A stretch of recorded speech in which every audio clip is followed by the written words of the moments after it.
औज़ुबिल्लाहि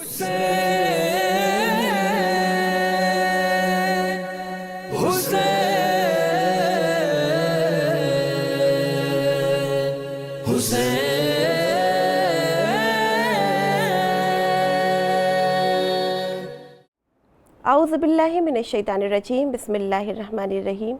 सलामुन अलैकुम नाज़रीन, मैं हूँ समीना ज़ैदी। प्रोग्राम करबला पैगाम ज़िंदगी में आपका खैर मक़दम है। सन 61 हिजरी में नबी के नवासे इमाम हुसैन अलैहिस्सलाम को मैदान करबला में शहीद कर दिया गया।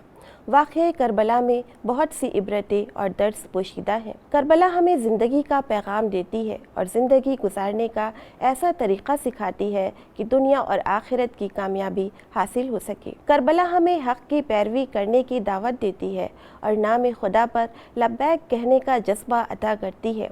सूरह अनफाल की आयत नंबर 24 में ऐलान परवरदिगार हो रहा है, ए ईमान वालो, अल्लाह और रसूल की आवाज़ पर लब्बैक कहो जब वो तुम्हें उस अम्र की दावत दे जिसमें तुम्हारी ज़िंदगी है, और याद रखो कि खुदा इंसान और उसके दिल के दरमियान हायल हो जाता है और तुम सब उसी की तरफ हाजिर किए जाओगे। ये आयत बताती है कि दावत इस्लाम दरअसल ज़िंदगी और हयात की तरफ दावत देती है। आइए गौर करें कि किस तरह से जनाब मुस्लिम अलैहिस्सलाम से हयात जावेदानी हासिल करने का दर्स हासिल कर सकते हैं। यकीनन जनाब मुस्लिम दिबाचे करबला है। ये नामुमकिन है कि करबला का जिक्र आए और आपका जिक्र ना किया जाए। आपने हर वो जुल्म और मुसीबत बर्दाश्त की कि जो करबला में इमाम हुसैन अलैहिस्सलाम पर ढाई गई। दीनदारी, वफ़ादारी, इसार व क़ुरबानी, अहले बैत से मोहब्बत, शुजाअत, इताअत इमाम, शौक़ शहादत जनाब मुस्लिम की खुसूसी सिफ़ात थी। जनाब मुस्लिम सफ़ीर इमाम हुसैन अलैहिस्सलाम थे और इमाम हुसैन अलैहिस्सलाम ने आपको कूफ़ा भेजा कि आप कूफ़े के हालात का जायज़ा लें और इमाम को लोगों के जज्बात से आगाह करें। लेकिन हालात ऐसा बदले कि आपको कूफ़े में ही शहीद कर दिया गया। आप करबला के मिशन के पहले शहीद हैं। जनाब मुस्लिम एक परहेज़गार और नेक इंसान थे। आपका अक़ीदा पुख्ता था और अहकाम दीन की पैरवी करने वाले थे। इरशादात रसूल की पैरवी करते थे। आप एक सच्चे इंसान थे और किसी के बारे में ये गुमान भी नहीं करते थे कि कोई अहद करे और वफ़ा न करे, क्योंकि आप खुद वही करते थे जो दिल में होता था और जो कहते थे उसको पूरा भी करते थे।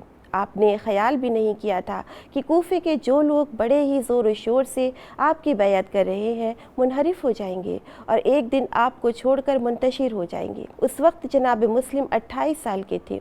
आपको तो कूफे के हालात देखने के लिए भेजा गया था। आपने जब कूफे वालों की इस कदर मोहब्बत देखी और देखा कि लोग किस कदर कसीर तादाद में आपकी बैयत कर रहे हैं, तो आपने उनका यकीन कर लिया। आपने रहने के लिए एक जाहिद और पारसा शख्स मुस्लिम बिन औसजा का इंतखाब किया, लेकिन इब्न ज़ियाद के जासूस हर जगह थे। बाद में आप शरीक इब्न आवर के घर मुंतकिल हो गए। शरीक एक बुज़ुर्ग और मारूफ आदमी थे और उबैदुल्लाह इब्न ज़ियाद उनका बेहद एहतराम करता था।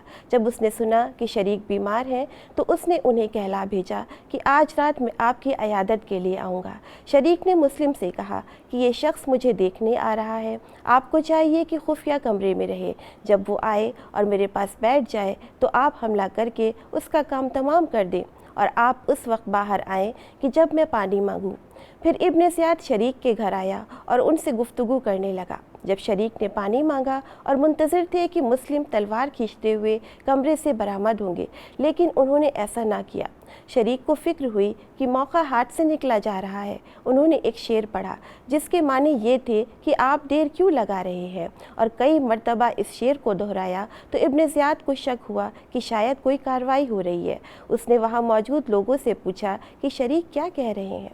हानी इब्न उर्वा उस वक्त वहाँ मौजूद थे। उन्होंने कहा कि शरीक पर बीमारी की वजह से हिज़यान की कैफियत तारी है। फिर भी इब्न ज़ियाद एहतियातन वहाँ से चला गया। जब इब्न ज़ियाद चला गया तो शरीक ने हज़रत मुस्लिम से पूछा, आपने उसे कत्ल क्यों नहीं किया? उन्होंने जवाब दिया, इसकी वजह एक हदीस है जो रसूल अकरम से रवायत की गई है कि ईमान छुप कर कत्ल करने से रोकता है। پھر ہانی نے کہا بھی کہ اگر آپ نے اسے قتل کر دیا ہوتا تو ایک فاسق، فاجر، ظالم اور مکار کو قتل کیا ہوتا، اور اس طرح سے جناب مسلم حسین ابن علی، ہانی اور شریک کا سب سے بڑا دشمن، اس جگہ سے بچ کر چلا گیا جہاں وہ خود چل کر آیا تھا۔ وہ اس لیے بچ گیا کیونکہ آپ ایک نیک اور مخلص مسلمان تھے جو دین کے احکام پر صحیح عمل کرنے کے علاوہ کچھ نہیں سوچتے تھے۔ انہوں نے یہ نہیں چاہا کہ اپنی سلامتی اور اپنے مشن کی کامیابی کی خاطر دین کے احکام میں کسی حکم کی خلاف ورزی کریں۔ آپ نے امامت کی حفاظت کی پوری کوشش کی۔ کوفے کے حالات جاننے کے بعد آپ کی پوری کوشش یہی تھی کہ امام حسین علیہ السلام کو یہ پیغام پہنچا دے کہ آپ کوفے نہ آئیں۔ آپ کو کوفے میں بہت ہی بے دردی کے ساتھ شہید کر دیا گیا۔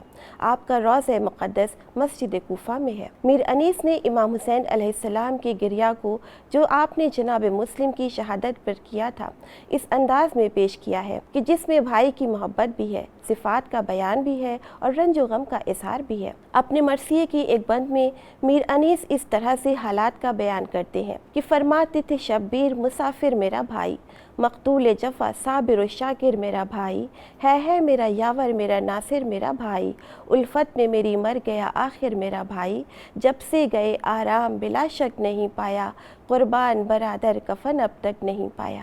جناب مسلم کی شہادت کے بعد کوفے میں جناب مسلم کے 2 بیٹوں کی شہادت ہوئی۔ میدان کربلا میں جناب مسلم کے 2 بیٹوں عبداللہ ابن مسلم بن عقیل اور محمد بن مسلم بن عقیل نے بھی اپنی قربانی پیش کی۔ بس راہ حق کے یہ شہید اپنی شہادت کے بعد بھی ہمیں زندگی کا پیغام دیتے ہیں۔ ہمیں چاہیے کہ ایمان کی حفاظت کی ہر ممکن کوشش کریں، اپنے عمل سے اپنے زمانے کے امام کو خوشنود کریں، راہ حق پر چلیں، نیک صفات کے حامل بنیں۔ اسی کے ساتھ مجھے اجازت دیجیے، انشاءاللہ پھر ملیں گے، تب تک کے لیے خدا حافظ۔